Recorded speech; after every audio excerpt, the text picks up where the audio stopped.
Ravi's International School, trust assured for your child. A sprawling, safe and home-like campus for residential and day scholars. Call 7331 हमारे sir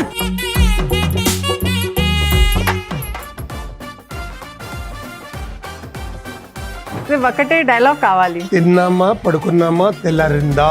తిన్నామా పడుకున్నామా తెల్లారిందా. చాలా బాగుంది. तो गाना भी बड़ा अच्छा गा रहे थे आप. क्या फेवरेट अब झूले में बैठे थे, गा दो अच्छा सा. ఒక మార కలసిన అందం కంటకెదురుగా కన్ను పడే అంతే తడబ. तो कैसे मतलब वो आपसे एडवाइस लेते हैं और आपकी हैदराबाद की जर्नी कैसे शुरू हुई तेलुगु में? और चिरंजीवी सर का टागोर फिल्म, मैं अगर खुद का डबिंग मैं करूंगा तो कैरेक्टर बराबर दिखेगा. वॉइस एक्सप्रेशन पे ज्यादा. वॉइस एक्सप्रेशन मतलब आत्मा की आवाज आती है. గవర్నమెంట్ ప్రాణానికి లక్ష చొప్పున ప్రకటించింది. चलो ठीक है, इनको डबिंग करने दीजिए तेलुगु में. తెలుగు మాట్లాడా? తెలుగు మాట్లాడడానికి ప్రాబ్లం లేదు నాకు. తెలుగులో బాగున్నారా అండి? చాలా బాగున్నాను. మీరు ఎలా ఉన్నావు? బాగుంది, చాలా బాగుంది, చాలా బాగుంది. Welcome to Suman TV and I am your host Neha. आज है मेरे साथ मेरे फेवरेट शायजी शिंदे साहब. पता नहीं उनको देख के मुझे क्या होने लगता है, कुछ हो रहा है, मज़ा आ रहा है झूले में. और सबसे अच्छी बात क्या है सर की प्रगति नेचर से अटैच्ड है. और आज हम झूले में हैं, प्रगति से अटैच्ड हैं. और हैदराबाद के तो ये हमारे मतलब सेकंड होम है उनका, पर रहते नहीं है यहाँ, पता नहीं क्यों. ये शिकायत है. तो बताइए सर, हैदराबाद की यात्रा. अब बस बहुत दिन के बाद ये फिल्म कर रहा हूँ मैं. और मैं ड्रामा कर रहा था. मैंने 50 साल पहले एक ड्रामा किया था जो नीलू फुले ने बहुत फेमस किया था और बहुत अच्छा लिखा है ड्रामा. तो वो ड्रामा में पिछले 2-4 महीने में बहुत बिजी था. ओके. और मैंने थर्ड टाइम किया कि एज एन एक्टर मुझे लगा कि वो जब मैंने किया था 25 साल पहले वो अच्छा नहीं किया था. अच्छा. तो अपना क्रिटिसिज्म खुद करते हैं. हाँ, खुद करता. फिर एज एन एक्टर राइटर ने जो लिखा है वो मुझे तभी इतना नहीं समझा था. जिस धार से वो करना चाहता था वो नहीं हुआ. वो एनर्जी तो कुछ बम है आपके अंदर. वो फटे नहीं, मजा नहीं आता. हाँ, तो फिर अभी किया तो जोश आ गया एकदम. लोगों को शौक है और बहुत खुश है लोग. ओके. ऑल ओवर वर्ल्ड से बुला रहे हैं. अभी अमेरिका से, जर्मन से, दुबई से, किया ऑस्ट्रेलिया से. वो ड्रामा उधर भी करो.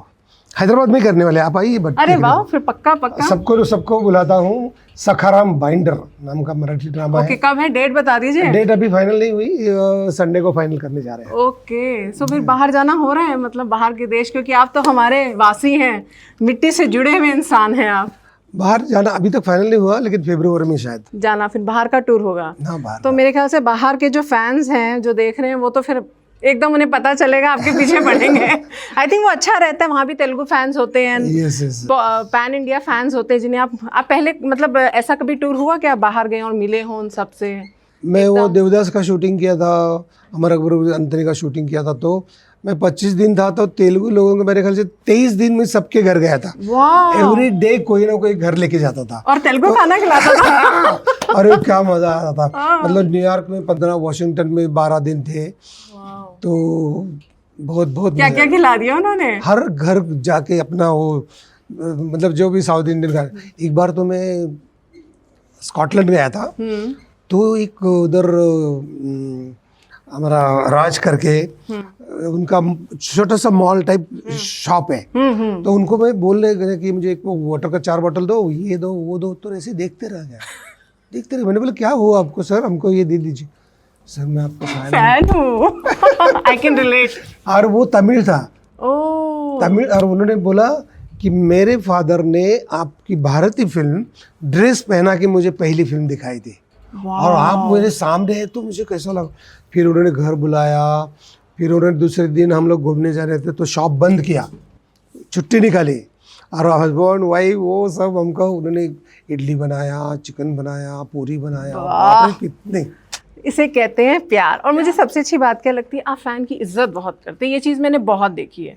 मैं बहुत बार सर का इंटरव्यू लिया, जब भी फैंस आते हैं उन्हें आप अपने बच्चों की तरह प्यार से उन्हें पकड़ेंगे, उनसे बात करेंगे. अभी भी मैं देख रही थी, फोटो खिंचवा रहे थे, बड़ी इज्जत. वो एक एक्टर की जो मतलब कोई भी कलाकृति हो या कोई भी कलाकार हो, जब फैन को पहुंचता है इधर, तभी ये कलाकृति और कलाकार कंप्लीट हो जाता है, नहीं तो बिना फैन के कलाकार थोड़ी कंप्लीट है। यही तो साइन है एक टैलेंट एक्टर का, वो कहते हैं ना फल जिस पे ज्यादा होते हैं वो झुका रहता है। ये तो चीज़ है आप में, मतलब जो सीखनी चाहिए आज की जनरेशन एक्टर्स को, आई मस्ट से।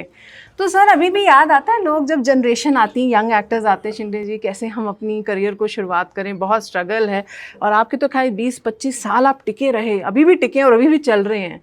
तो कैसे मतलब वो आपसे एडवाइस लेते हैं, और आपकी हैदराबाद की जर्नी कैसे शुरू हुई तेलुगु में?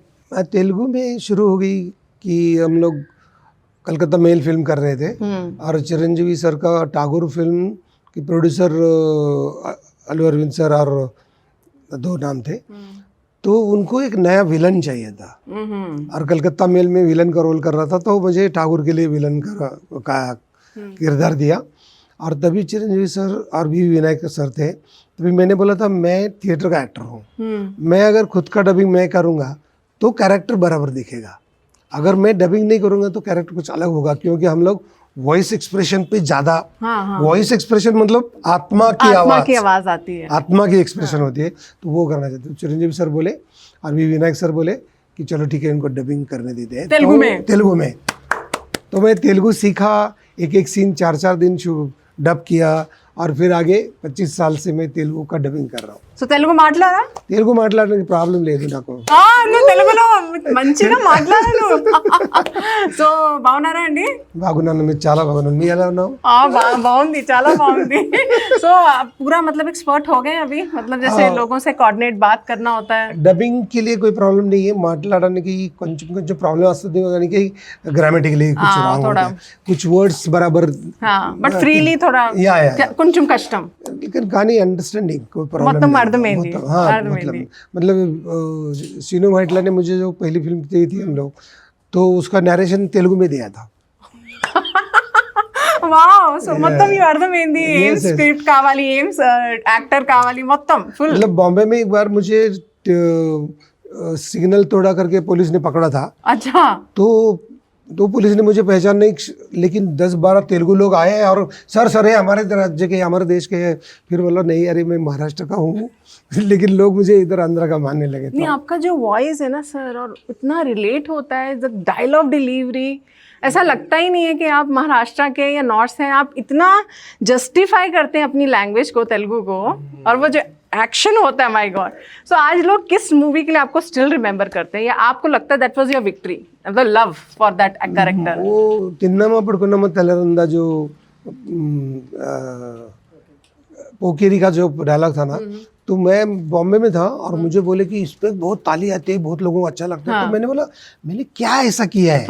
फिर मैं देखने गया कि ये क्यों इतना पसंद है. करते वक्त हर डायलॉग, हर एक्सप्रेशन अपन दिल से करते हैं, लेकिन कुछ लोगों को अच्छा लगता है, तो लोगों का कंट्रीब्यूशन होता है, तो लोगों की वजह से अपने को लगता है ना ये मेरा. लेकिन अरुंधति अच्छा है, टागोर अच्छा है, కృష్ణ अच्छा, कितने नाम ले रहे. ఒకటే డైలాగ్ కావాలి ఆడియన్స్ కు. తిన్నామా పడుకున్నామా తెల్లారిందా, తిన్నామా పడుకున్నామా తెల్లారిందా. అబ్బో చాలా బాగుంది. एक और नहीं, तेलुगु का मुझे कभी भी एक डायलॉग बहुत तो अच्छा लगता है, जो मैं 500 फिल्म की है, तो ऐसा नहीं कि कितने 500 डायलॉग है, लेकिन मैं एक डायलॉग जो बाहर बोलना हमेशा पसंद करता हूँ, वो है कि ఒక దేశం వెనకబడిందంటే దానికి కారణం రైతు, ఒక దేశం ముందుకెళ్తుందంటే దానికి కారణం రైతు. मजा आ गया. सो मतलब आज भी वो डायलॉग्स वो सब आप इन्वॉल्व हैं अपनी मूवीज के साथ. और तो अभी जैसे चिरंजीवी सर, ऑल भी एक्टर्स के साथ आपकी अच्छी रेपो रही है, तो कैसे मुलाकात और मिलते हैं सेट्स पे, कुछ है जो आप दोनों ने एक्सचेंज किए हो, कुछ मुलाकातें? नहीं, यहाँ के मैं क्या करता हूँ, ज़्यादा प्रोग्राम्स के लिए नहीं जाता हूँ, पार्टी के लिए नहीं जाता हूँ, लेकिन जब भी मिलते हैं यहाँ के जो नागार्जुन सर है, महेश बाबू है, जूनियर NTR सर है, ये पवन कल्याण सर है, चिरंजीवी सर है, ये सब लोगों के साथ मेरा मतलब ये लोग ह्यूमन बीइंग बहुत अच्छा है उनका. स्टारिज्म से ज़्यादा वो ह्यूमन बड़े हैं, और फिर उनका स्टारिज्म होता है, तो मज़ा आता है. बट कुछ सेट्स की यादें याद हैं आज भी, जब आप बैठते और हंसते हैं और अपने फ्रेंड्स को बताते हैं चिरंजीवी के बारे में, या नागार्जुना की कुछ अच्छी सर के साथ मूवमेंट्स हों, जूनियर NTR के साथ कुछ ऐसी मुलाकात, बातें जो एक्सचेंज की हूँ अच्छी वाली, कुछ यादें रह जाती हैं ना, अच्छी हंसने वाली होती हैं, मेमोरीज होती हैं? नागार्जुन सर के साथ मैं पहला पिक्चर कर रहा था और मैं विलन था और एक कांच का दरवाजा तोड़ना था और एंट्री करना था। तो पहले मैंने लात मारी तो कांच का दरवाजा खड़ करके ओ गिरा। तो नागार्जुन सर एकदम भाग के आए, पहले बोले आपको कुछ नहीं हुआ ना। वाह, और मुझे लगा था कि इतना बड़ा नुकसान प्रोड्यूसर का हुआ। तो एक ह्यूमन कितना अच्छा, कितनी नाइस पर्सन है, हमेशा मिलते थे, कुछ सच है, कैसे है, क्या है। पवन कल्याण सर हम लोग खाना खिलाने घर बुलाए थे। तो ऐसा मतलब हम लोग क्या बोले कि हैंड वॉश करने गए तो टॉवेल लेके खड़े थे। मतलब ऐसा लगा कि ह्यूमन क्या आदमी है यार, क्या मतलब एज ए ह्यूमन टच करते हैं। तो क्या खिलाया उन्होंने? टेस्टी टेस्टी यार। बहुत सबके खिलाया था। हम बहुत, मैं अभी पेड़ के बारे में भी उनको मिला था। अच्छा। मैंने बोला था कि जो एक प्रोग्राम में बोला था कि वृक्ष प्रसाद योजना, भगवान के सामने जो अभिषेक करते हैं ना, तो उनको प्रसाद करके एक पौधा दिया। यस। और वो हर एक आदमी ने जाके लगाया कि भगवान का प्रसाद है, तो कितनी बड़ी बात हो जाएगी नेचर के लिए। क्योंकि अपन ऑक्सीजन और अनाज के सिवा जीते नहीं। तुम बड़े एक्टर हो, बड़े डॉक्टर हो, बड़े खिलाड़ी या तो पॉलिटिशियन हो, तुमको लगता है ऑक्सीजन, तुमको लगता है अनाज, और वो तो पेड़ बनाता है। तो भगवान का प्रसाद अगर पेड़ है तो कुछ काम नहीं आएगा। पैसा को इतना अच्छा लगा, उन्होंने मुझे बुलाया था और वो उन्होंने यहाँ के देवस्थान के अंदर वो प्लानिंग कर रहे हैं लगाने के लिए। तो मैं उनको बहुत बहुत धन्यवाद देता हूँ। वाह, नहीं मैं देख रही हूँ आपके बहुत सारे रील्स जहाँ पे आप प्रमोट कर रहे हैं, बच्चों के बीच में जाके प्रमोट कर रहे हैं कि भैया अपनी खेती बाड़ी सीखो, अनाज उगाओ और पेड़ उगाओ। ये मैं चाहती हूँ इसके बारे में आप और बताएं। नहीं, सच में चीज़ ये है कि मैंने सोचा जिंदगी में लोगों को पैसा कमाना चाहिए, चाहते हैं बहुत, नाम कमाना चाहते हैं बहुत, लेकिन सच्ची बात ये है, माँ की कोख से जन्म लेने के बाद इमीडिएट क्या लगता था? ऑक्सीजन। यस। और मरने तक लगता है ऑक्सीजन, वो सिर्फ पेड़ देता है। तो सबसे माँ के बाद सबसे बड़ा कौन है? पेड़ है। और माँ जिंदा क्यों थी? पेड़ की वजह से। अपन सो जाते फिर उठते क्यों? कि ऑक्सीजन अपना पेड़ देता है ना। तो इसीलिए पेड़ ये सबसे बड़ा सेलिब्रिटी है, बाकी सब बाद में सेलिब्रिटी है। वाह, बात सही बोली, बिल्कुल। तो क्योंकि पेड़ छाव देता है। सही में। कोई स्टार छाव देता है क्या? कोई पॉलिटिशियन छाव देता है क्या? कोई डॉक्टर छाव देता है क्या? नहीं, पेड़ देते। तो पहले पेड़ से पूजा करो, पेड़ लगाओ, और पेड़ का वजह से हवा वही है। कितना भी पैसा हो आपको, अगर और मैंने क्या हवा किया नहीं है था, तो मैंने क्या किया था, ये बात मेरी माँ के साथ हो रही थी। माँ मेरे 97 ईयर की गई थी ना, तो 93 की थी तभी मैंने बोला माँ जाने के बाद ज़िंदगी में कुछ है ही नहीं। तो माँ को बोला मैं तेरे को ज़िंदा कैसा रखूँगा। तो एक दिमाग में आया मेरे एक दिन कि माँ के बाद मैंने ऑक्सीजन लिया और पेड़ की वजह से ज़िंदा हूँ, तो माँ को बीज तोला करूँगा। एक साइड में माँ को रखूँगा, दूसरी साइड देशी अपने पारंपरिक पेड़ की सीड्स, उनको एक बाजू में रखूँगा। और माँ को बोला मैं ये इतने तेरे वेट के पेड़ पूरे भारत भर लगाऊंगा, और वो पेड़ जब बड़े होंगे उसकी छाव होगी, उसको फ्लावर फूल आएगा, तो उस मेल में तो रहेगी। क्या बात है। वो जो फल होगा वो रस में तो रहेगी, वो पंछी बैठेंगे वो पंछी के साथ तो रहेगी, वो छाव होगी उसमें। इसलिए माँ, मेरे माँ और मेरा पेड़, इससे ज्यादा दुनिया में सच कुछ नहीं है। ये सबसे बड़ी इंस्पिरेशन। आई थिंक इस पे एक मूवी भी होनी चाहिए सर, कि एक बेटे के लिए अपनी माँ को याद कैसे कर रहा है। वो आंसू, हम आंसू बहा के करते हैं, पर आप दूसरों के आंसू पहुंच रहे हैं, उनको तकलीफ से बाहर, कितने लोग को बेनिफिट होगा उस हवा से। और इसलिए माँ को बोला मैं रहूंगा नहीं, मैं भी 500 साल तेरे को जिताने का, जिंदगी जीने का मेरे पास कुछ नहीं जादू, लेकिन ये पेड़ की वजह से था ना, ये पेड़ में मैं देखूंगा, ये फूल में मैं देखूंगा, और मैं खुश रहूंगा। ये तो पिक्चर होनी चाहिए सर इसमें। तो बड़ी बढ़िया इंस्पिरेशनल स्टोरी है, एक बेटे की जर्नी अपनी माँ से, मानना पड़ेगा। तो आज कैसा दिखता है सर ये टॉलीवुड? आप तो बहुत पहले से जुड़े हुए हैं, अब आप पैन इंडिया हो गए, अब तो पिक्चरें हिंदी में आ रही हैं। नहीं, पेड़ की बात। और एक हैदराबाद के लोगों की बात बताता हूँ। नेचर्स लवर्स करके एक ग्रुप है, वो विकाराबाद और हैदराबाद का जो रोड था उसमें कुछ 1000 बैनियन ट्री जा रहे थे। तो उन्होंने कोर्ट केस किया, तो मुझे बोला था कि हमको कुछ सपोर्ट चाहिए, तो मैं वो नितिन गडकरी से बताया, फिर इधर के जो फॉरेस्ट के डिपार्टमेंट के लोग हैं, और उन लोगों का सक्सेस हो गया। नेचर्स लवर्स लोगों को सक्सेस हुआ, उनको बहुत कॉन्ग्रेचुलेशन। उन्होंने बहुत 5-10 साल उसके पीछे पड़ के वो पेड़ों को बचाया। एक बैनियन ट्री के ऊपर 500 प्रजाति, फुल पॉकर से लेके कीड़ा मुंगी से लेके सब लोग जीते हैं। वो सबका संसार को ज़िंदगी में स्थान दिया, और नेचर लवर्स के लोगों को बहुत बहुत शुक्रिया। खुश हो गए सुन के। आंध्रा में ऐसे बहुत से लोग काम करते हैं, जो रियल हीरो है उनको मेरा सलाम। वाह, उनके लिए बहुत बड़ा मैसेज है, उनके लिए बहुत बड़ी ताकत आपने दी है। तो मैं बता रही थी कि जैसे आप तो बहुत पहले से जुड़े हुए हैं तेलुगु सिनेमा के साथ, तो अब कैसा दिखता है पूरा पैन इंडिया, तेलुगु हिंदी में आ रही है, हिंदी तेलुगु में आ रही है, कैसे देखते हैं आप? अब वर्ल्ड चेंज हो गया है ना, अभी अपने क्या बोलते हो, डिजिटलाइजेशन हो गया है, पूरा वर्ल्ड एक साथ आया है, तो लोगों को स्टडी करने को, एक दूसरे को आना जाना इजी हो गया, तो सब लोग इकट्ठा हो रहे हैं अभी। एग्जैक्टली। और आप कैसे देखते हो डिजिटल मीडिया को? मतलब रातों रात लोग सक्सेस का चख लेते हैं मज़ा, और आप लोगों ने तो बहुत मेहनत करके अपना एक मुकाम कायम किया है, एक जगह लॉन्ग टर्म टिके रहे, कैसे देखते हो सर आप? नहीं, बच्चे लोग अभी क्या है, सच में यही कुछ भी, ये डिजिटलाइजेशन हो कुछ भी हो, बाद में तो सच सच ही रहता है। वहाँ बात तो सही है। तुमको इमीडिएट हैस्टिक क्लाइंबर्स और सडन फॉल, तुम जल्दी नहीं जा सकते हो। उनको अगर गाना सीखना है तो 10 साल सीखना है, एक्टिंग सीखना है 10 साल सीखना, उसके बाद के जो रिजल्ट होते हैं वो फटाक से जाने वाले से बेहतर रहेंगे।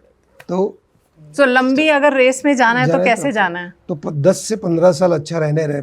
पूरी जगन्नाथ सर के ऑफिस में मैं गया था, और वहाँ देखा कि कोई भी अगर सक्सेस होता है तो उसके पिछले 10-15 साल दिए जाते हैं, स्टडी करो, क्यों तो रात इतने बड़े सक्सेस है, और बाकी तो आते जाते रहते हैं। ओके। सो सर, आपकी टॉप 5 फेवरेट मूवीज कौन सी हैं जो आप याद करते हैं, आपने बहुत एंजॉय किया सेट्स पे? सेट्स पे सब या एंजॉय करता काम हूँ। अपना कैरेक्टर? नहीं, लोगों को बहुत अच्छी लगी हुई वो है कि भारती तमिल, शूल हिंदी, टागोर पोकेरी, कन्नड़ का कन्नड़ी वीर कन्नड़ी का, और मलयालम का कौन सा नाडोडी मन्नन, मतलब ऐसे कितने फिल्म के पूरी लैंग्वेजेस में आपने किया है, कुछ छोड़ा नहीं है? कोई लैंग्वेज है जो बची है जिसमें आप सोच रहे हैं? पंजाबी, भोजपुरी, बचा है, आसाम किया है, किया है तो पंजाबी किया, भोजपुरी किया, आसामी किया, बंगाली किया, माय गॉड, और तमिल, तेलुगु, कन्नड़, हिंदी, मराठी, इंग्लिश, सब हो गया सर। कोई भी और लैंग्वेज कितना कर चाहिए? सकता हूँ। हो गया। अरे भी बचा है अभी। तो पोखरी का याद आए तो मतलब वो तो उसने तो धमाका कर दिया था, हर जगह हर रीजन में ही वो चल पड़ी थी, रीमेक्स हुए। तो आपने कैसे देखा इस रीमेक्स को? आज भी मतलब याद आता है कि हर मूवी आजकल चल रही है ना, हिट होगी तो उसका हिंदी बनता है, तमिल बनता है, तेलुगु आता है। पोखरी का रीमेक नहीं हुआ ना? नहीं हुआ था ना? हाँ, हुआ है। हाँ, सलमान खान के। हाँ हुआ था, और फिर बहुत हिट हो गई वो, मतलब राइट। और बहुत सारे एक्टर्स हैं जो मतलब तेलुगु स्क्रिप्ट्स और मूवीज को भी रीमेक करते हैं। तो आप कैसे देखते हो उस चीज को? बिकॉज आप पहले थे। मैं ऐसा नहीं, वो क्या डायरेक्ट प्रोड्यूसर का रोल होता है। ओके। मैं ज्यादा रीमेक में नहीं काम किया। ओके, नहीं मतलब कैसे देखते हो आप इस चीज, क्योंकि आप पहले पर्सन हो लोगों ना? को अच्छा लगता है, वो लोग करते ही रहते हैं ना। ओके, क्योंकि पहले तो वो मेन मूवी में आपको ही देखते हैं, आपका कैरेक्टर। सो आपके फेवरेट 5 मूवी बताइए तेलुगु की, जो फेवरेट ऐसा नहीं, अभी बताया ना 5 सिर्फ तेलुगु। टागोर, पोकेरी, कृष्णा, अरुंधति, और ये रवि तेजा के साथ किया वो 2-3 फिल्म। ओके। क्या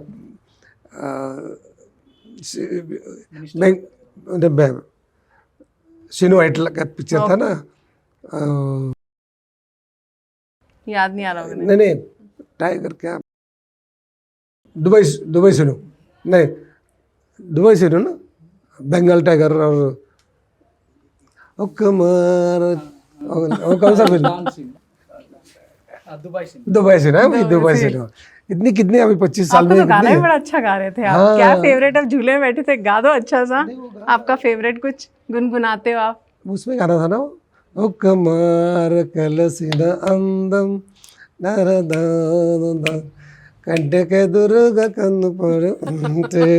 अंटे ऐसा कुछ गाना था ना। आजकल तो पूरे तेलुगु गाने भी हिंदी में आ रहे हैं, रिदम्स आ रही हैं। तो आप सुनते हो गाने का? तो आपको मतलब बहुत शौक है, और संगीत का? ज्यादा वो क्लासिकल में सुनता हूँ घर पे। Okay, classical. और आपने एक बार मेरे इंटरव्यू में कहा था कि अगर आप एक्टर नहीं होते, आप वापस अपनी फार्मिंग में, और ऑलरेडी आप जुड़े हुए हो, बट फुल फ्लेश्ड आप फार्मिंग में अपना ध्यान देना चाहते हो, रिटायर होना चाहते हो क्या अपनी? नहीं, फार्मिंग ऐसे नहीं, सब जगह के लोगों के, तुम्हारा जितना एज है उतना तो पेड़ लगाना चाहिए, नहीं तो जिंदगी जीने के लिए लायक नहीं हो तुम। अनाज और ऑक्सीजन से पेड़ से लेते हो ना, तो तुम्हारा एज उतना नहीं लगाए तो तुम गाड़ी लो, बंगला लो, कुछ नहीं, उसको कुछ फायदा नहीं। 25 किलो सोना खाएंगे क्या?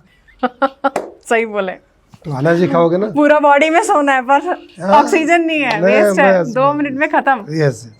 तो अभी अपकमिंग मूवीज क्या है सर, क्या बिजी रख रहा है आपको? अब मराठी में अभी एक विष्णु बाड़ा, तांब्याचा विष्णु बाड़ा कर रहा हूँ, जो मैंने की थी फिल्म, उसका रीमेक हो रहा है। और बाकी अभी ये फिल्म एक नया है, उसका नाम अभी तक फाइनल नहीं है। ओके।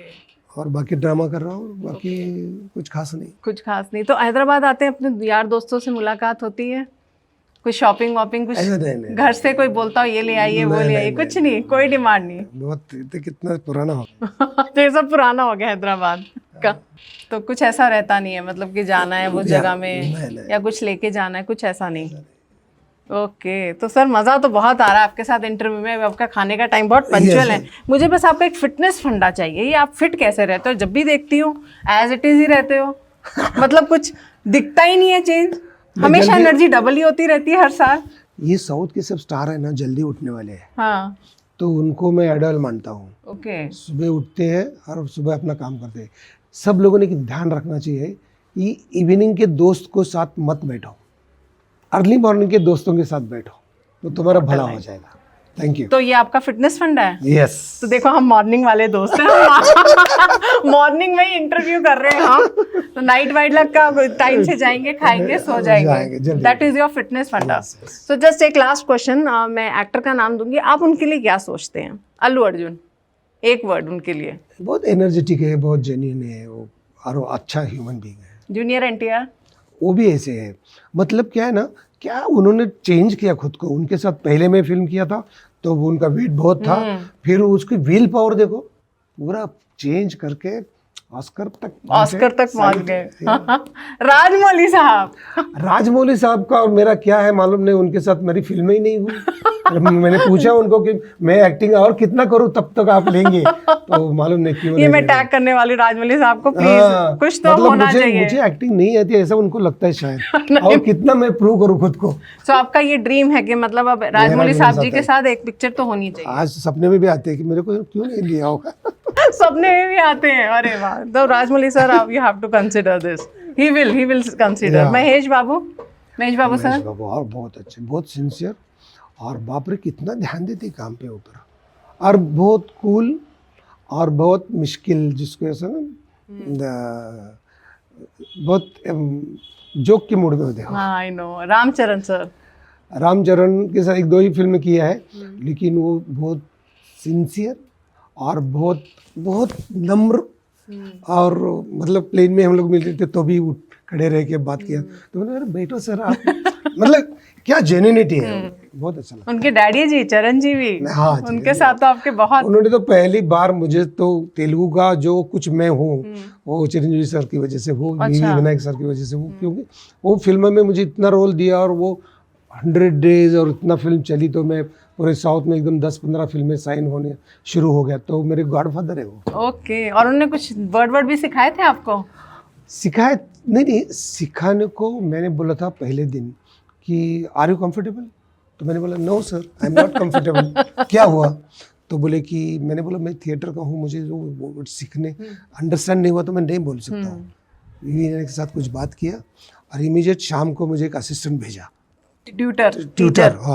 तो मैं पूरा लिखता तो మీరు ఇప్పుడు ఏం చేస్తున్నావు मराठी में, तू अत्ता काय करतोस। ओके, मराठी से तेलुगु में कन्वर्ट किया। वो लिखता था, फिर वो अंडरस्टैंड करता था, और फिर एक्सप्रेशन देता था, तो हो गया ना कि उसकी वजह से తెలుగు బాగా మంచిగా మాట్లాడాను।